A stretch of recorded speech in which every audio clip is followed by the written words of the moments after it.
A booming billion-dollar sex-for-hire industry is an economics 101 lesson in supply and demand. The demand for sex needs a supply of victims. From shopping malls to schools to social media, the hunt is on. Students are just commodities to be sold. Russ Tuttle heads up the Kansas City-based Stop Trafficking Project. There's a misconception in the greater Kansas City area amongst adults. They think that sex trafficking of children means a white van pulls up onto Troost Avenue, grabs a girl off, and she disappears and is tied up to a radiator somewhere being raped for profit. That is not what's happening. I come from a good home, very loving home.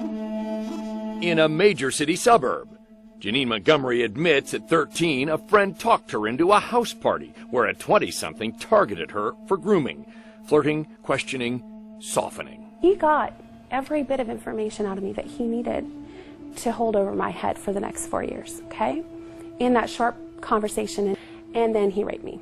And so began 4 years as that commodity, trapped by fear of his threats on her family, then by addiction to medicate her secret life.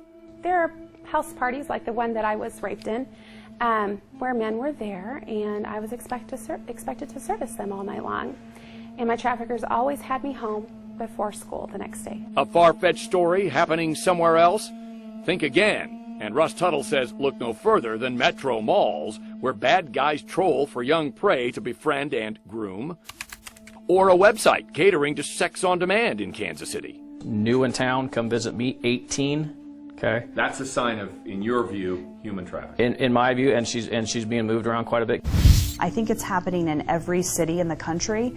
Cynthia Cordes had a hunch in 2006. As an assistant U.S. attorney prosecuting child endangerment cases, she saw sex trafficking red flags here and helped launch the Human Trafficking Rescue Project. Federal, state, and local agencies teaming up, yet in some cases skeptical. Then FBI Special Agent Chris Budke admits he was. It would not necessarily be something that would justify a large, unified, continuous effort by the law enforcement agencies. And what happened? Well, I was wrong.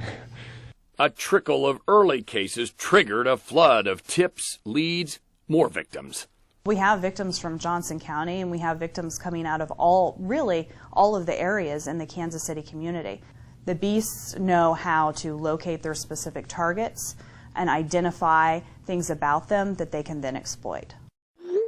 Locating, exploiting innocent victims simply shopping at metro malls or surfing the web. Painful encounters for even a federal agent with 3 daughters of his own. There were times, though, when what I saw affected me more deeply than